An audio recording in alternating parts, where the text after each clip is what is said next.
여러분 안녕하십니까? 김왕식입니다. 효야노와 사유리 야노, 한국인 어머니와 일본인 아버지 사이에서 태어난 두 남매 이야기, 여러 유튜브 자료에서 보셨을 것입니다. 천재 남매죠. 어떻게 해서 저렇게 천재가 되었을까라고 많은 사람들이 궁금해했습니다. 제가 봐도 상상할 수 없는 IQ를 지니고 있습니다. 200이 넘는다고 하죠. 측정 불가라고 하는데, 그러면 그렇게 교육을 한 부모님은 어떤 사람이었을까? 제가 볼 때 부모님은 항상 독서를 하고 있었습니다. 아버지에게 인터뷰를 요청했을 때 어떻게 두 자녀를 키웠습니까? 그랬더니 저는 책을 본 것밖에 없습니다. 그런 것 같아요. 아버지가 늘 서재에 앉아 책을 보면 아이들도 저렇게 책을 보는 것인가 보다 라고 배웠겠죠. 그리고 어머니는 끊임없이 자녀 독서를 돕습니다. 하루의 대부분 도서관에서 보냅니다. 도서관에서 책을 꺼내서 읽는 것도 중요하지만 책을 고르는 과정에서 대화가 매우 중요하다고 했습니다. 빌 게이츠도 성공의 비법은 도서관에서의 생활이었다라고 이야기했죠. 그래서 이 쇼야노, 사유리 야노에게 가장 큰 형벌은 책을 읽지 마라고 하는 것입니다. 책을 읽지 못하게 하는 것은 가장 큰 형벌이었다라고 이야기하죠. 우리들은 책을 읽는 것이 가장 큰 형벌이다라고 이야기할 정도니까요.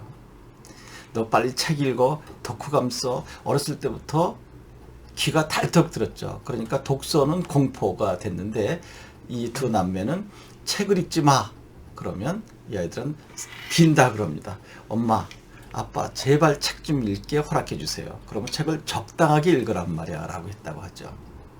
그리고 끊임없이 질문을 했고 답변하도록 기다려줬다라고 합니다.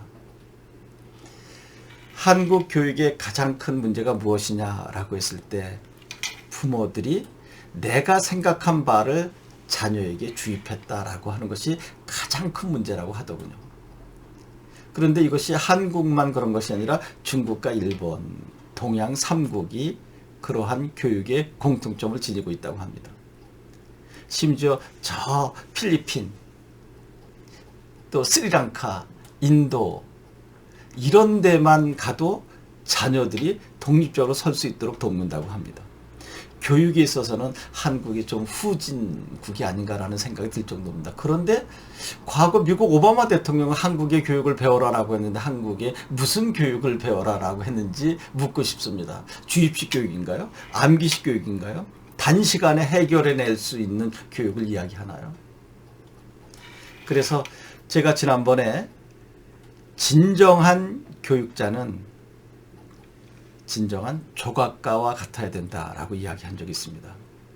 조각가는 내가 생각한 것을 이 조각 대상물에 하나하나 조각하는 것이 아니라 이 조각 대상물이 지니고 있는 본질을 하나도 다치지 않고 드러나도록 돕는 것이다. 그러니까 이 대상물이 가지고 있는 본질을 하나도 다치지 않고 밖으로 드러내게 하는 것, 이것이 진정한 조각가다. 이것처럼 교사도 학생들이 가지고 있는 본질, 빛깔과 향기, 이것을 하나도 다치지 않고 스스로 발현하도록 돕는 것, 이것이 진정한 교육자다라고 교육대 사범대를 준비하는 수험생들과 공부할 때 이야기했습니다.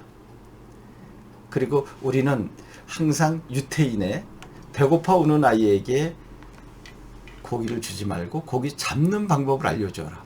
또 배고파 우는 아이에게 빵을 주지 말고 빵 만드는 방법을 알려줘라 하는 것이 진리인 양 받아들였는데, 저는 그것도 수정되어야 한다라고 하는 것이죠. 여러분, 배고파 우는 아이에게 너 잠깐만 기다려라. 내가 빵을 주면 너는 또 배가 고플 때 내가 빵을 줘야만 되니까 너는 나 없이 못 살잖아. 그러니까 꾹 참고 내가 빵 만드는 방법 알려주면 스스로 만들어서 평생 먹고 살아라 라고 하는 것이 본래 취지잖아요. 그런데 무엇이 잘못됐냐라고 하는 거죠.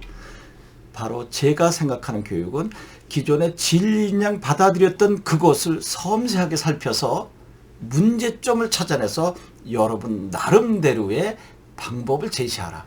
이것이 제가 생각하는 21세기의 교육. 4차 산업혁명 시대에 AI가 등장을 해도 AI에게 밀리지 않고 이길 수 있는 교육. 무엇일까요? 여러분 나름대로의 창의적인 접근 방법입니다. 여러분 생각해 보세요. 배고파 우는 아이에게 기다려. 정서적으로 안정이 될까요? 그리고 물리적으로도 버틸 수 있을까요? 배고파 죽겠네요. 그리고 화가 나서 듣지 않겠네요. 빵 줘야죠. 이것도 제가 방송으로 한번 했었던 거잖아요. 또 고기 줘야죠. 아, 그래, 너가 이 빵을 먹고 싶구나. 이 고기를 먹고 싶구나. 그래, 먹어라. 맛있게. 그런데 이제 네가 그토록 먹고 싶은 빵과 고기 너 스스로 만들고 잡아야 되지 않겠니? 그럼 이제 그 아이가 즐겁게 빵과 고기를 먹으면서 예, 선생님 저 그렇게 하고 싶은데요. 어떻게 했으면 좋을까요? 내가 그 빵 만드는 방법과 고기 잡는 방법을 알려주면 안 되는 것입니다. 그 알려줄 때 또 주입식이 되고 교사 일변도의 수업이 되잖아요. 그러니까 그래, 너가 한번 빵 만드는 것을 한번 해봐라. 그리고 너 나름대로 한번 고기를 잡아봐라. 뭐 그물을 갖든지 낚싯바늘을 만들든지 스스로 하게 하는 거죠. 왜냐하면 그 아이는 먹고 싶은 거 먹고 있잖아요. 그리고 이제 만족하잖아. 여유롭게 빵 만드는 방법과 고기 잡는 방법을 나름대로 할 수 있도록 도와주는 거죠. 그 아이만의 방법으로. 그리고 그 아이가 안 될 때 내가 도와주는 것이 아니라 그 아이가 질문을 하도록 유도하는 것이죠. 그러니까 처음부터 끝까지 아이가 즐겁고 행복하게 스스로 도전하게 하고 또 도전했을 때 답을 주는 것이 아니라 또 다음 단계의 길목만 지켜주는 길라잡이 역할만 해주는 것. 이것이 제가 생각하는 핀란드, 노르웨이, 심지어 유태인의 교육을 이길 수 있는 방법이 아닌가 생각합니다. 그렇게 해서 익힌 방법을 이제는 반복 학습하는 거죠. 눈을 감고도 할 수 있을 정도로. 그렇게 된다면 좋은 교육 되지 않을까요? 그런 얘기 있잖아요. 천재가 저절로 되는 것 아니다. 천재적인 머리를 가지고 있어도 무한한 반복 노력이 없이는 천재를 이어갈 수 없다라고 하는 것이죠. 천재 분명히 존재합니다. 그런데 노력하지 않으면 그 천재는 평범한, 그야말로 약간 성적이 좋은 사람으로 전락돼 버린다는 것입니다. 그래서 게으른 천재를 평범한 둔재가 노력하면 이길 수 있다라고 하는 이야기도 있지 않나요?